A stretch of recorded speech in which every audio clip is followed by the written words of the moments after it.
การเสียสละตนเองเพื่อคนอื่นถือเป็นคุณธรรมขั้นพื้นฐานที่ทุกคนควรมีฮีโร่บ่จำเป็นต้องเฮ็ดให้โลกตะลึง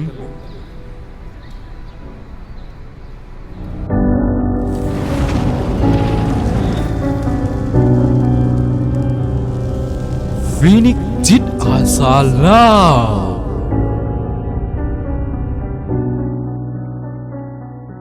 มาร่วมเป็นจิตอาสาในงานเทศกาลอาหารเพื่อสุขภาพกับพวกเฮาสนใจติดต่อสอบถามได้ที่เบอร์020 2915 7223